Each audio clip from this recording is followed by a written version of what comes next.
My name's Ethan Cole. I'm 51 now, living in a rental outside Packwood, Washington. This was late October 2015, up near Gifford Pinchot, first dusting of snow, drizzle hanging in the trees. I'd taken my usual few days off from the logging yard, orange tent in the truck bed, just wanting quiet. I shouldn't be telling this, but it's been years. That night started like all the others. Cheap ramen steaming in my little pot, creak noise under the wind, zipper half open to let the cold in. Then came this smell, wet dog and rust, and 3 knocks from the dark, slow, heavy, too measured to be a branch. I used to laugh at Bigfoot talk on the radio. Now I can't even say Bigfoot without seeing that flare light on the trees. I do have a clip on an old phone. No, I'm not showing it. Late September 2015, early morning, Packwood, Washington. Drizzle tapped the diner windows like nervous fingers, and the sky hung low and gray over the ridge. I sat in the corner booth with my coffee going cold, listening to the yard siren wail from a mile away. 6 a.m. sharp, every weekday. Chainsaws would start whining through the wet air about 20 minutes later. Inside, the fridge hummed under the counter, and an old radio on the shelf crackled out classic rock between bursts of static. The cook flipped hash browns on the griddle, and the smell of grease and burnt toast hung thick. Ray, an older logger with hands like tree bark, leaned over his chipped mug and mentioned something about some Bigfoot seen up by an old spur road near the National Forest boundary. He said it like he was talking about a bear or a loose dog. Everyone laughed. I joined in, rolling my eyes, pushing my eggs around the plate. Tourist bait, I said. Drunk stories. Ray shrugged and went back to his coffee. But that word stuck in my head on the drive home. Bigfoot. Wipers squeaking. The smell of wet pine through the cracked window, radio fading in and out. I set my dented lunch pail on the kitchen table of my small cabin and told myself people see what they want to see. That night, as I stacked firewood by the back wall, 3 faint knocks echoed from the timberline beyond the clearing. Hollow, slow. I stood there with a log in my hands, breath steaming, listening.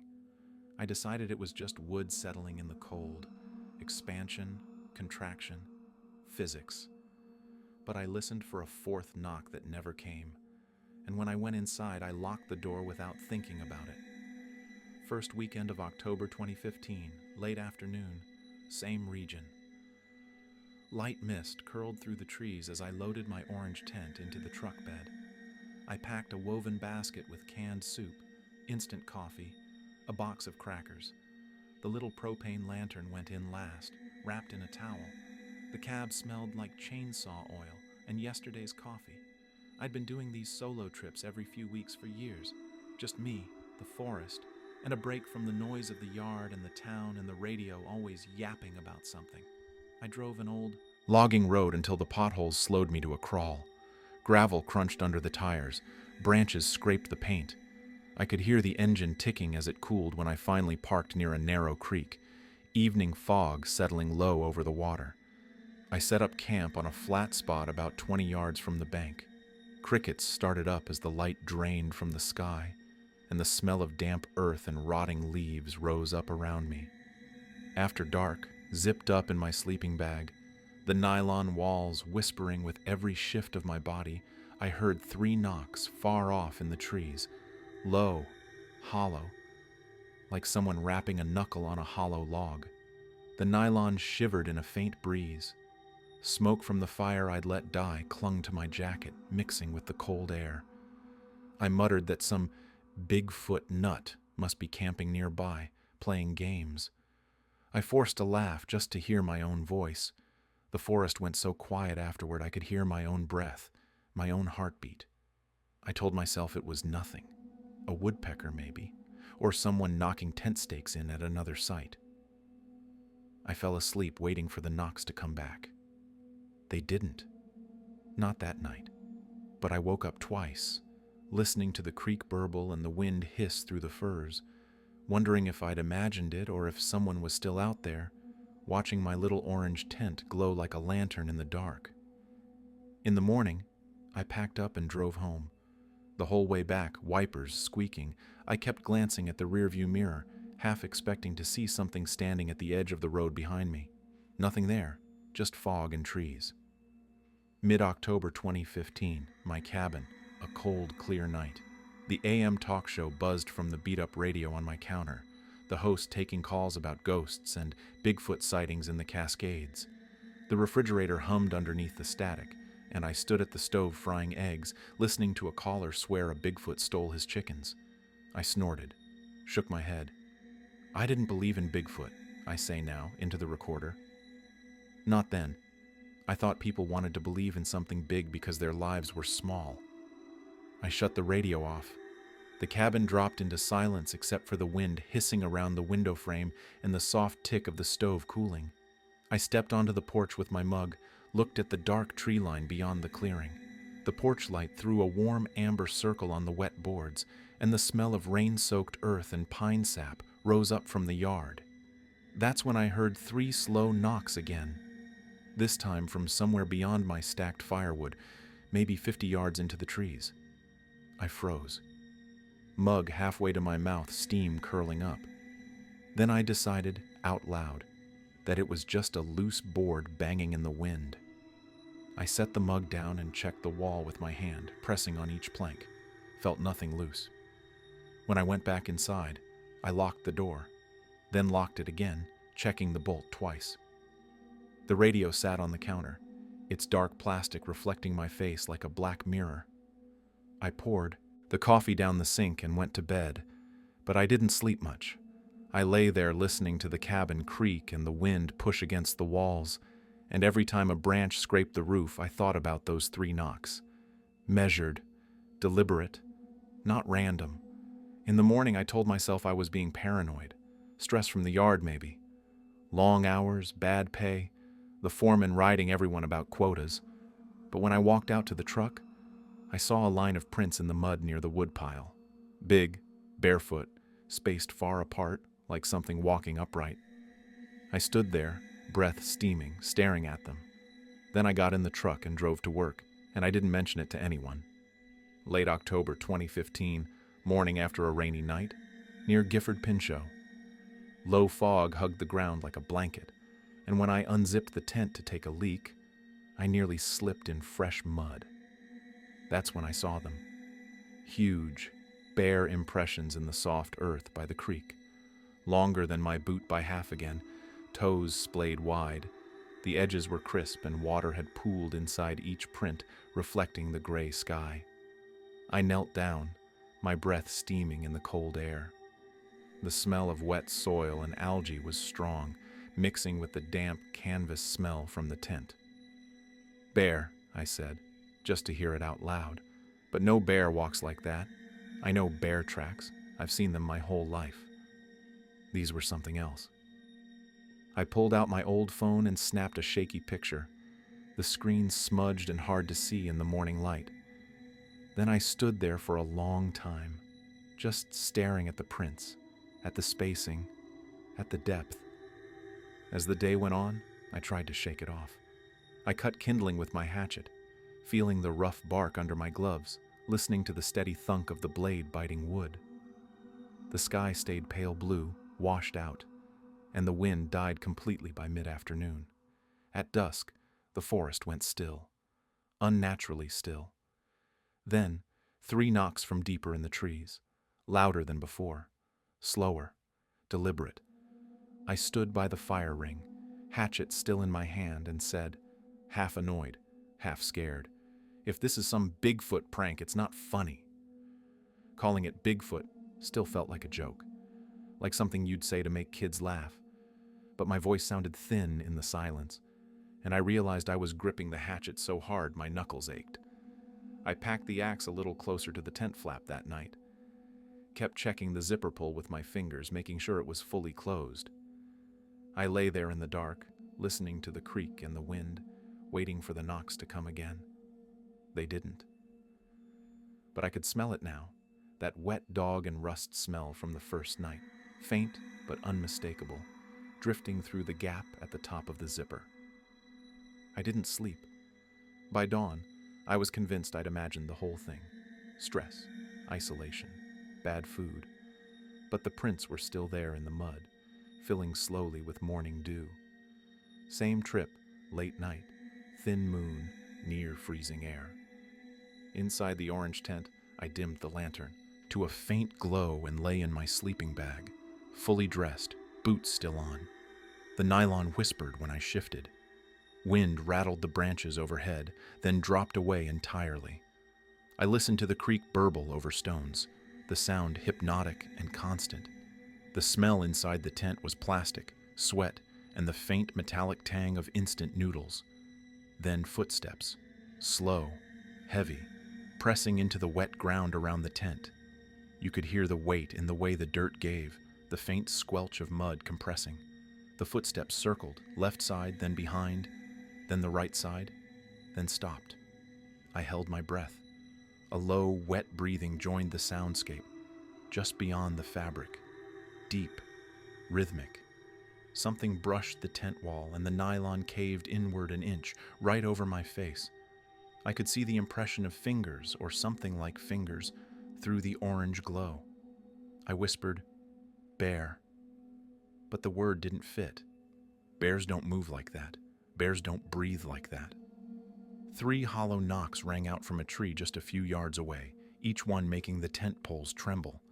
The sound vibrated in my chest, deep and resonant. The smell of wet fur and iron slipped through the zipper gap, thick and cloying. I said, barely audible, "No way, that's not Bigfoot. Bigfoot isn't real." My hand found the cold metal of the flare gun under my jacket. I wrapped my fingers around the grip, thumb worrying the safety catch. The footsteps stopped.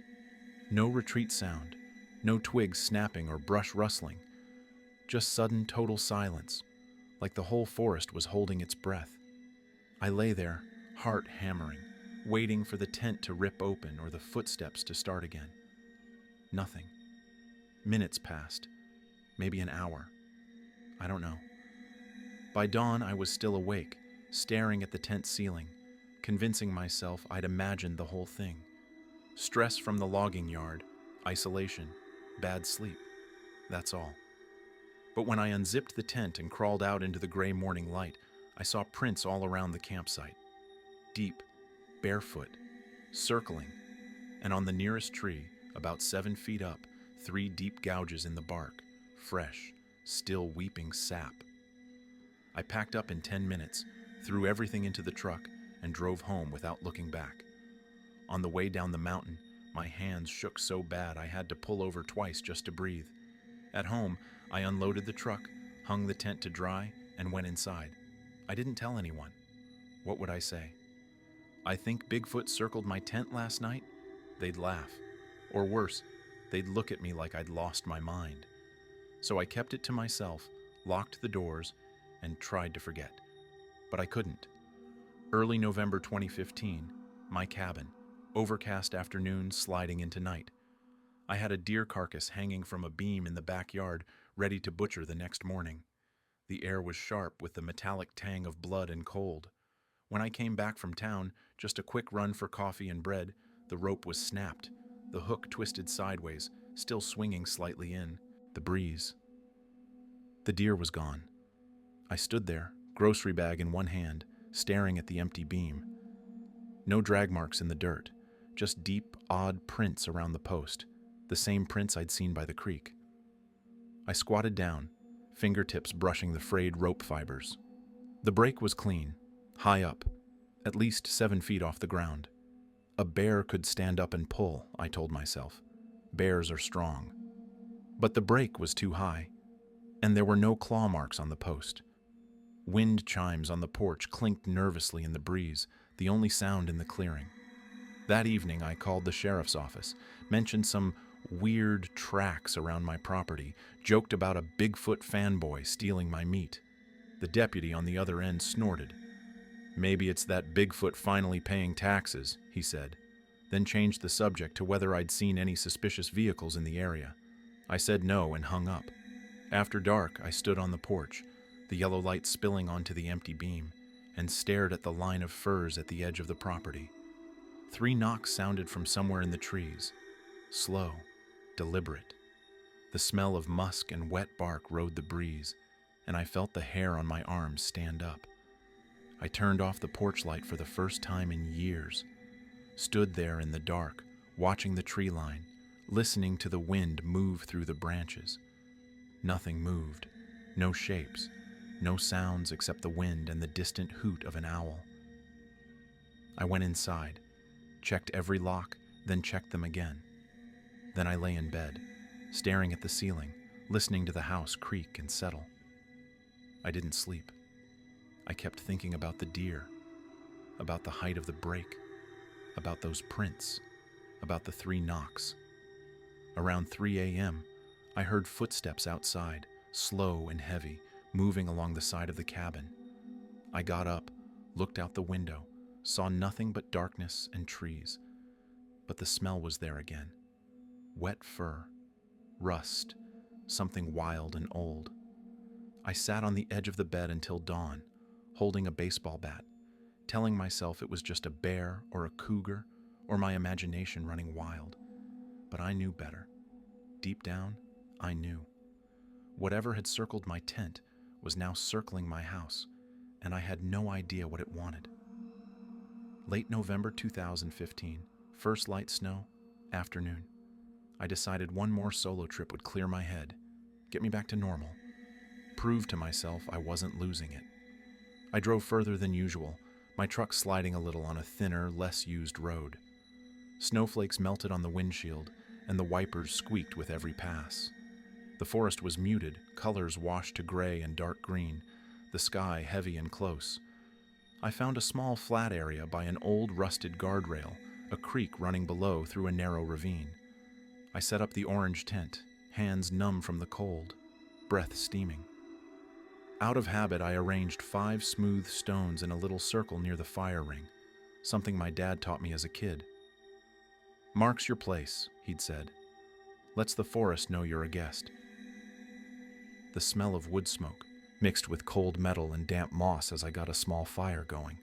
As the sky turned dim blue, the snow falling heavier, a distant whoop rose from the ridgeline. High-pitched, trailing off into silence.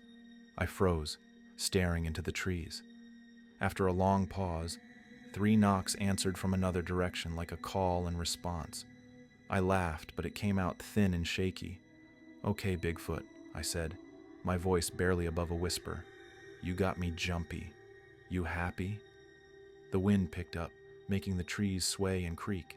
Snow started to fall heavier, dots of white on the orange tent, on the stones, on my hands. I almost packed up right then, almost threw everything in the truck and drove home. But I didn't. I told myself I was being paranoid, that it was just wind and trees and my own fear playing tricks. I went to bed thinking it was all in my head, that the knocks were branches. The smell was decomposing leaves. The prints were bears or elk or something ordinary. That was the last night I thought of myself as safe out there, because when I woke up a few hours later, the tent was surrounded, not circled, surrounded. I could hear breathing on all sides, low, deep, rhythmic, multiple sources. The smell was overwhelming now, thick and animal and old, filling the tent until I could taste it. I lay there paralyzed, listening to footsteps move around the campsite. Slow, deliberate, coordinated. 3 knocks from the left, 3 from the right, 3 from directly behind the tent. Like a pattern, like communication. I reached for the flare gun, hands shaking so bad I nearly dropped it. And then, from just beyond the tent wall, inches from my head, I heard something I wasn't ready for. A low, rumbling sound. Not a growl, not quite a voice, but something in between. And it sounded curious. I lay there in the dark, heart pounding, waiting for whatever came next. Same trip, that night. Sky overcast, deep dark. Inside the orange tent, the lantern burned low, plastic walls glowing dull amber. I could hear the rain tap the tent fly, then tail off to nothing. The creak became the loudest sound, then even that seemed to dim, like the whole forest was listening. I lay in my sleeping bag, boots still on, breathing shallow. Out of nowhere, 3 enormous knocks slammed the ground on one side of the tent. The stakes jumped. The poles groaned. Dust shook from the seams. These weren't from a tree. They were right beside me, like someone hitting the earth with a massive log. The smell surged in, wet fur, mud, and something like old pennies, metallic, sharp. Nearby, a low, chesty exhale rolled through the fabric, so close I felt the tent wall move with the breath. I felt the footprint through the foam pad when weight shifted outside. I know how this sounds, I say into the recorder now, but in that moment, Bigfoot was the only word I had. I hated using it, hated how it sounded, fake, ridiculous, but I whispered, "Bigfoot?" Anyway, like it might answer. The tent wall pushed, in, inches from my face. I could see the impression of something large, hand, shoulder, I don't know, through the nylon. Another soft huff of breath, and the smell got worse. My hand closed around the cold, ridged grip of the flare gun. My heart was so loud I couldn't hear the creak anymore, couldn't hear the wind, couldn't hear anything except the blood pounding in my ears. The third time something brushed the tent, I cocked the gun. The click was sharp and loud in the silence. Everything outside went still. The lantern flickered once, then steadied, casting long shadows on the tent walls. Outside, whatever it was, whoever it was, waited. I could hear it breathing, could smell it, could feel its presence like a weight pressing down on the air. And then, from the darkness beyond the tent, a sound I'll never forget. A low, resonant hum, deep, vibrating, not a growl, not a moan, something else, something that sounded almost confused. I gripped the flare gun tighter, finger on the trigger, every muscle in my body coiled tight. The breathing moved to the front of the tent near the zipper. I heard the faint rasp of fabric being touched, explored, and then, with a sudden violent motion, the tent wall pressed inward hard, right over my chest, and I panicked. I ripped the zipper up a few inches and fired. The sound was a violent whoosh, metal rasping, powder igniting, and the forest exploded in red light. For an instant I saw everything. Towering shadow, arms up, massive shape rearing back, and then it was gone, crashing away into the trees, and I was left alone in the dark with the smell of burnt powder and the sound of my own ragged breathing. I fired the flare out into the dark. The sound was a violent whoosh, metal rasping, and the forest exploded in red light. For an instant, I saw nothing clear, just a towering shadow rearing back, arms up, snow and bark bursting away from the impact. The flare hissed across the clearing, painting the trees the color of fresh blood. The smell of burnt powder and singed nylon filled the tent as one seam melted and curled, plastic dripping. Then a sound I wasn't ready for. Not a roar, not a growl. A low, hurt moan, deep, trembling, like something wounded and confused. It echoed through the trees, rising and falling, and I felt it in my chest like a physical thing. Footsteps crashed away, branches shivering, undergrowth snapping. On tape, my voice breaks when I say, I'd always imagined Bigfoot like a monster. That night, for a second, I thought I'd blinded something that was just curious. The 3 knocks didn't come this time. Just heavy, erratic movement, and then the forest went horribly quiet again, except for the distant dying fizz of the flare falling somewhere beyond the tree line. I grabbed my boots, hands shaking, and shoved my feet in without lacing them. The melted tent flap flapped in the wind, and I bolted barefoot into the snow, heart punching at my ribs. I ran, flashlight bouncing, breath ragged, stumbling over roots and rocks I couldn't see. The logging road was maybe 200 yards uphill, and I ran like something was chasing me. But nothing was. Behind me, the forest stayed silent. No footsteps, no breathing, no knocks. Just the sound of my own panic, my own terror, my own guilt. Because I'd heard it. Whatever Bigfoot was, I'd heard it. And as I ran, slipping in the snow, the beam of my flashlight jerking wildly through the trees, I kept thinking about that moan, that confused, wounded sound, like I'd done something unforgivable. I reached the road, gasping, legs shaking, and looked back. Nothing there.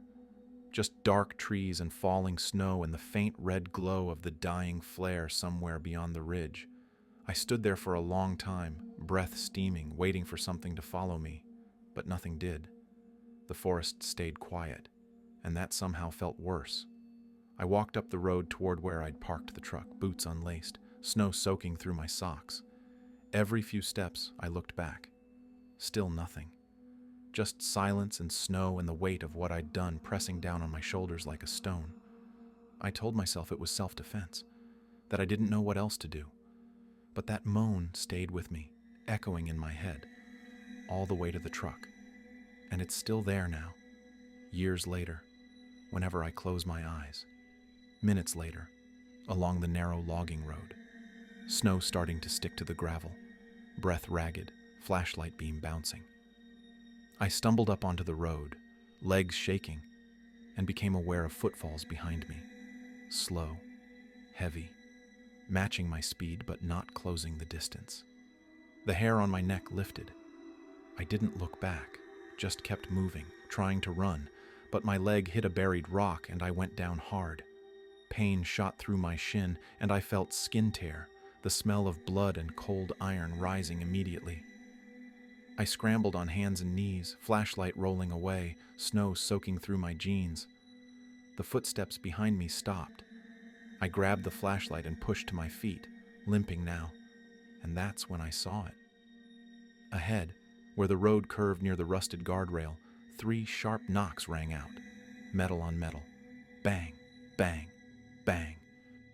The sound vibrated in my teeth, in my bones. I froze, beam shaking in my hand. At the edge of the light, fresh snow tilted away over a black nothingness. A drop I'd forgotten was there, a ravine maybe 20 feet deep with the creek running through it. I'd been about to walk right over the edge. A rock landed near my foot, not thrown at me, placed, almost. Deliberate. Another step from the darkness, and a massive shape moved into the edge of my flashlight beam. I couldn't see details, just size, height, the suggestion of shoulders wider than any man's. I heard deep, labored breathing inches beyond the beam. I swear on my son's name, I say now, voice shaking. Bigfoot could have finished what it started, but it didn't. It stopped me. The shape stood there, blocking the path to the ravine, and I understood.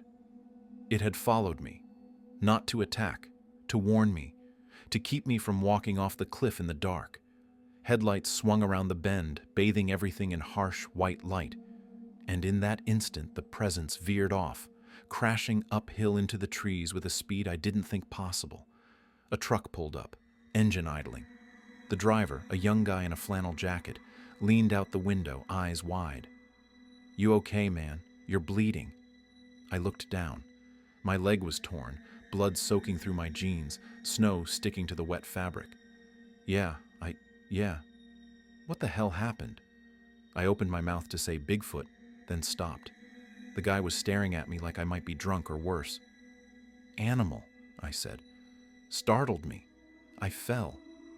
He helped me into his truck, and as we drove down toward town, I looked back at the guardrail, at the dark trees beyond. Nothing there, just shadows and snow. But I knew Bigfoot had saved my life, and I had no idea why. The guy dropped me at the ER, said something about not mentioning Bigfoot to the cops or they'd think I was crazy. I nodded, leg throbbing, ears still ringing with those 3 knocks on the metal rail. Next morning, small town ER, fluorescent lights buzzing overhead. The room smelled like antiseptic and stale coffee, everything cast in flat, sickly white.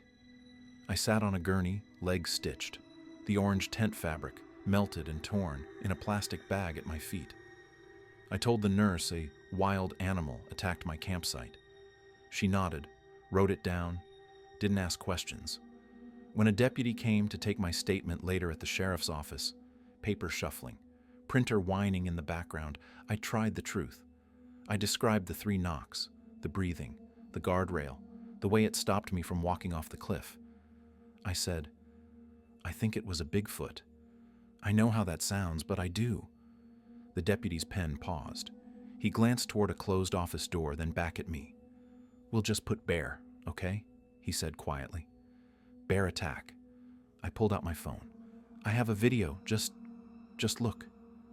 He took the phone, watched the clip. Shaky tent walls, 3 booming knocks, my own panicked breathing, and one half frame of something huge moving at the edge of the flare light. His face drained a shade paler. He called the sheriff in. The sheriff came, all cologne and authority, and asked to see the video again. He plugged my phone into a desktop computer, clicked around, squinting at the screen. Reflections flashed in his glasses.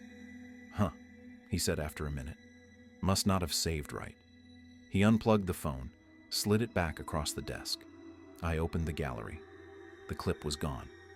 That was there. I just showed. "File corruption," the sheriff said. "Happens all the time with old phones. On tape now," I say. "You can call me paranoid, but I know I hit record, and I know somebody didn't want that Bigfoot video out there." As I left, limping, I glimpsed my incident report on a desk, already stamped "closed" in red ink. Outside in the parking lot, a young deputy was leaning against his cruiser, tapping 3 times on the hood with his knuckle. Slow, deliberate. Our eyes met. He looked away. I got in my truck and drove home, leg throbbing, head spinning. Someone had deleted the video, someone who knew what was on it, and they wanted it gone. At home, I plugged the phone into my laptop, ran a recovery program I'd used once before. It took hours. But eventually, buried in the deleted files, I found a backup of the clip on the SD card. Shaky. Dark. But there.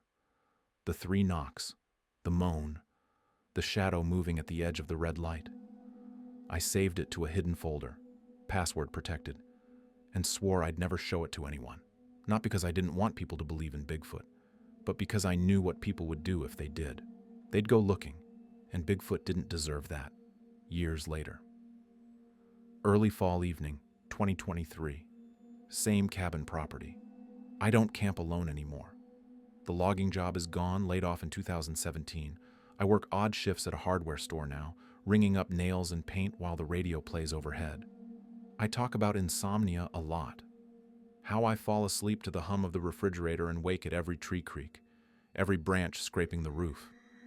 I still live near the same tree line. Sometimes on cool evenings, I walk out with a plastic bag of apples and set them on an old stump just at the edge of the forest. The porch light throws a warm cone across the wet grass, and the woods beyond sit in deep blue shadow. I don't know if Bigfoot remembers me, I say into the recorder. Sounds crazy hearing myself say that.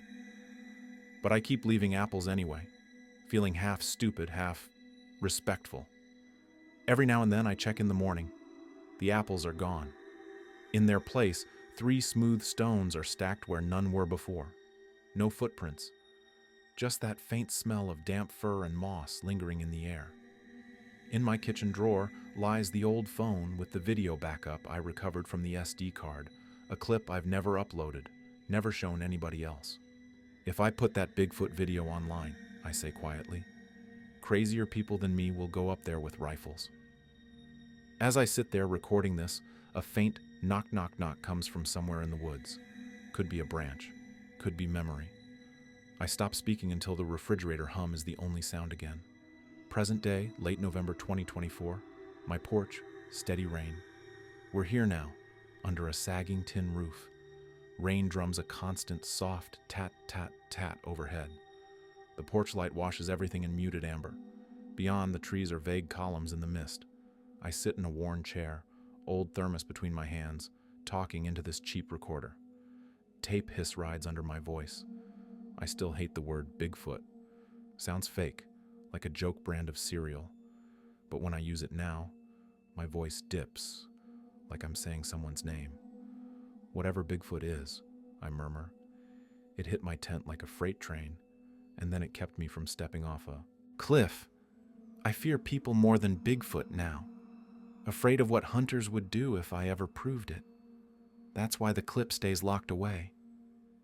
My eyes flick toward the tree line when a branch cracks. The rain softens. Some nights when the wind dies, I still hear 3 knocks. That's how I know Bigfoot's real, for me anyway. I click off the recorder.